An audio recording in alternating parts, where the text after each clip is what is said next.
Hablaremos hoy de una mujer muy hermosa, muy inteligente y muy aficionada a los triángulos amorosos. Hoy será un día de triángulos amorosos, pero uno de los vértices será siempre el mismo. Nos estamos refiriendo a Lou Salomé. En realidad se llamaba Louis von Salomé, nació en 1861, venía de una familia aristocrática alemana que vivía en San Petersburgo. Su papá era un general amigo del zar de Rusia. Lou pasó su infancia en una residencia cercana al Palacio Invierno y si no se iban a una dacha, una especie de quinta, ¿no?, que tenían en el campo. Era la más chica de 5 hermanos. La primera aventura amorosa que no llegó a consumarse fue con el pastor Hendrik Guillot, que era un predicador protestante, quizá el más importante de Rusia. Con él tuvo sus primeras clases de filosofía. Parece que Guillot era demasiado afectuoso. Muy bien, le decía. Guillot se enamoró de Lou Salomé hasta el punto de que planeó divorciarse de su esposa y casarse con ella. Era muy chica, Lou. Un día Guillot le preguntó redondamente si no quería ser su amante. Escúcheme, le voy a preguntar una cosa. ¿Su amante? ¿No puedo ser? Bien. Lou se negó y no lo vio más. Bueno, está bien, claro. A los 18 años, Lou se fue a Zúrich para ir a la universidad. Dice el cronista que Lou Salomé solía sentirse fuertemente atraída. ¿Cómo? Fuertemente atraída por la figura de un mentor mayor. Seducía a los eruditos, pero después los maltrataba un poco. Dice la crónica. Detenía los embates del sabio enamorado y al mismo tiempo se entregaba a compañeros menos diestros. A ver, ¿cómo se La tipa seducía al maestro y después agarraba el compañero. Agarraba viaje con el más sonso de los alumnos. Está bien, está bien. En Roma, durante el invierno de 1882, Lou visitó a la feminista Malwida von Meisenberg. Allí conoció al protegido de Malwida. En realidad es Malvida. Malvida von Meisenberg. Y conoció al protegido de Malvida, el filósofo Paul Riet, que tenía 30 años. Riet era hijo de un hacendado prusiano que había perdido todo su dinero en el escolazo y había acudido a esta chica, la Malvida, para jetearla, ¿no? Para pedirle guita. Lou y Riet pasaron por Roma y luego de varias excursiones, el Riet le declaró su amor. Dice, te amo, le dice. Sí. Bueno, pero a ella no le gustaba nada el tipo. Y Lou Salomé le habló de un ideal de hermandad sin sexo. Dice, mira, Paul, dice, no te acerques. Dice, la hermandad sin sexo, sacó un palo que tenía. Paul Riet dijo algo así como, muy bueno, ¿qué va a hacer? Aceptó la amistad. Era un modo de estar cerca.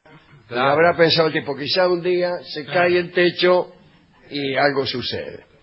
Lou le habló de un sueño que se repetía con frecuencia. Y en aquel sueño, ella se veía con 2 tipos en un apartamento repleto de libros y flores. Y este Paul Riet entendió, o creyó entender, o le convino entender, que este sueño quería decir que ella en realidad quería estar con 2 hombres. No, bueno. Y le dijo, mire, usted lo que está soñando es muy sencillo. Sí. Usted quiere estar con 2 hombres y uno soy yo. No. Ahí me parece. Entonces, directamente convocó a un tercer personaje para que viniera a vivir con ellos. Sí. Y le escribió a un amigo. Este amigo se llamaba Federico Nietzsche. A Nietzsche. Nietzsche, dice, no vas a creer lo que pasa. Riet sabía que Nietzsche aceptaría una propuesta de ese orden, porque era un hombre a quien cualquier ómnibus lo dejaba en la cercanía. Hacía poco había roto su relación con Richard y Cosima Wagner. Ah, Sí, eran amiguetes, pero se habían peleado. Nietzsche efectivamente aceptó la propuesta de Ree y Luz Salomé. Se encontraron en la Basílica de San Pedro en Roma, mirá qué lugar. Cuando Nietzsche vio a Luz, también se enamoró. sí. Dijo, bueno, me enamoré. Se inclinó galante ante ella y le preguntó, ¿qué estrella nos ha traído hasta aquí? Con ese tono. Y le propuso rápidamente matrimonio. Pará, dice Paul Ree. Claro. Le dice, momento, el pacto no incluye este pedido. Bueno, dice Nietzsche, aflojó. Se armó un trío entre ellos, y ellos lo llamaban la Santísima Trinidad. Ahí abundaban los besos, los cruces intelectuales, pero no más. Loco. Sí. Parece que... Llegaban hasta los besos. Sí. En Lucerna, los tres acudieron a un fotógrafo para sellar su pacto con un retrato. Como marco, eligieron una carreta de granja donde Ree y Nietzsche aparecieron situados allí donde se ataban los animales de tiro. En la parte de adelante. En la parte de adelante. Alrededor del brazo de cada uno se ató una cuerda que sujetaba Luz a modo de rienda. Ellos estaban como bueyes y Luz Salomé como carretera. Y ella empuñaba también un látigo. Mirá vos, ahora empiezo a entender. En octubre de 1882, los tres pensaron en establecer este ménage en París. Sin embargo, Luz, preocupada más que nada por la intensidad de los sentimientos de Nietzsche hacia ella. Claro, estaba enamorado. Claro, me quiere demasiado. Comenzó a inclinarse por el otro, por Rie, que parece que era más tranquilo y afable. Nietzsche aceptó que debía perder a los dos, tanto a su amada como a su mejor amigo, y se despidió de ellos para siempre. Y luego siguió un cruel intercambio de correspondencia.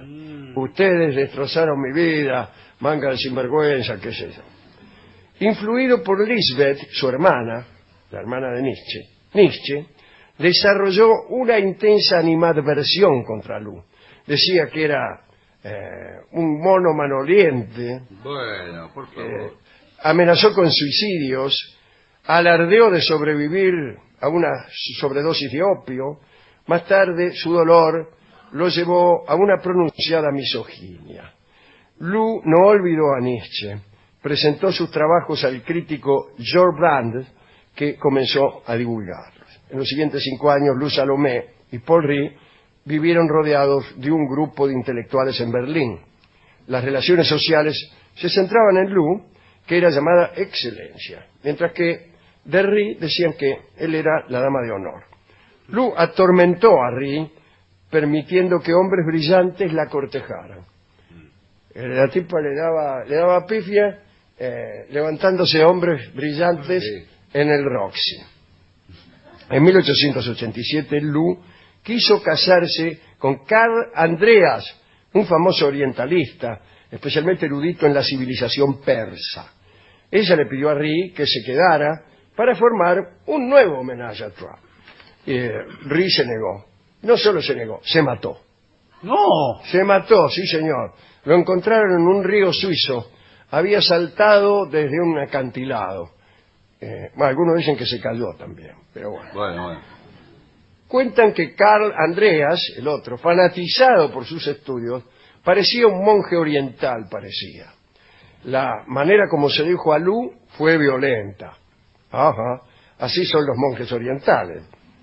Un día se presentó en la puerta de la casa de su amada, cuando vivía todavía con Paul Rie, y se declaró. Luz lo rechazó. Entonces, enojado, Andreas tomó un cuchillo y se lo clavó, él mismo, se lo clavó en el pecho. Y semejante determinación, por no decir locura, convenció a Luz. Sí, pero... Bueno. Es así, ¿vio? Eso sí, nunca falla. No. Usted se ensarta una cuchilla en el pecho y dice, bueno, está bien. No, bueno. Y Luz dijo que la sangrienta hazaña confirmó que estaba destinada a casarse con él. Y se casó. No, mejor dicho, no. Impuso algunas condiciones. Se casaría si podía mantener su libertad y lo que era más importante, sino, o sea, la condición era que no tuviera que hacer el amor con él. Otro cuchillo. otro, Marcha no. otro cuchillo. ¿Puedo decir algo? Sí. Una de las peores condiciones para un matrimonio. Claro. Andreas aceptó a regañadientes, digamos. Alguna vez quiso unírsela, No, unírsele por la fuerza, pero nunca pudo.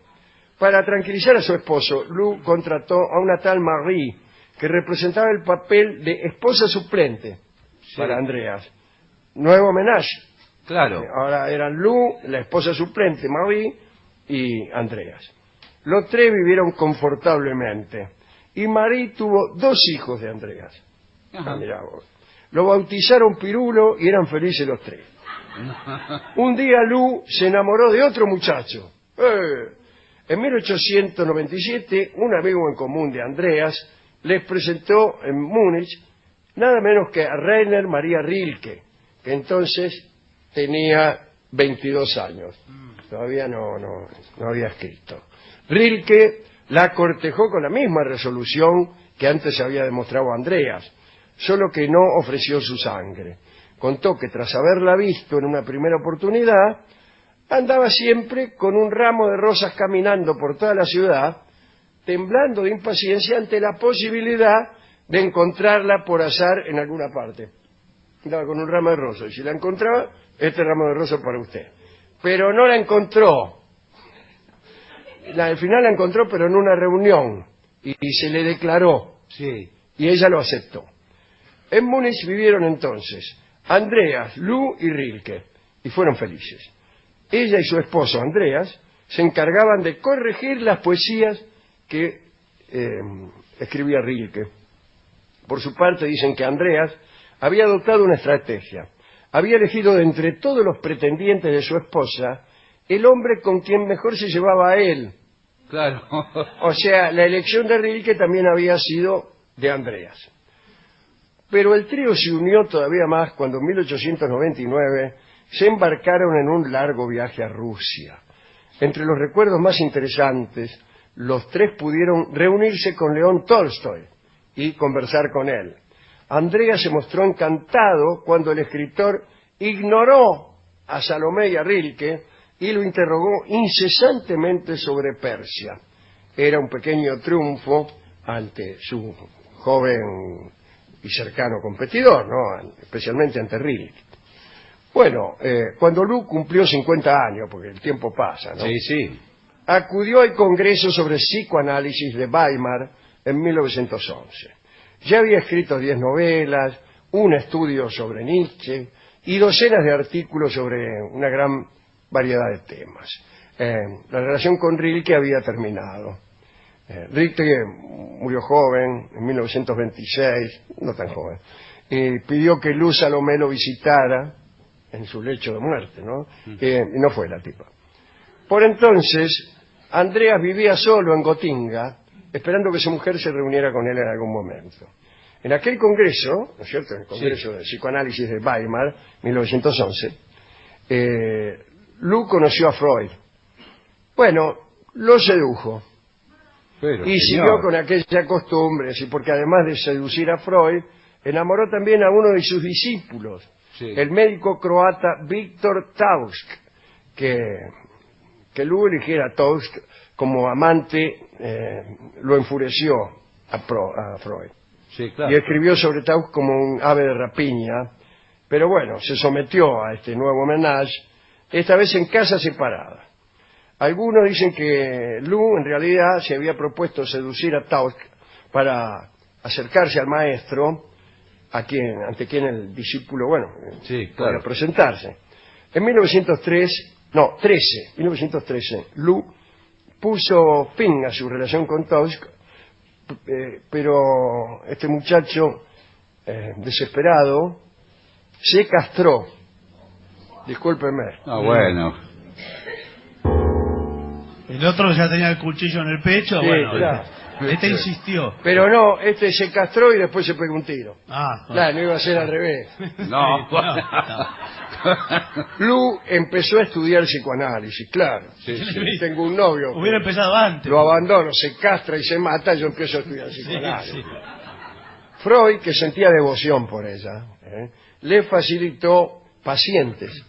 Le mandaba, los que no estaban muy locos, Sí, para que practique. se los mandaba a ella para que practicara, Sí. como hace Rolón. Bueno.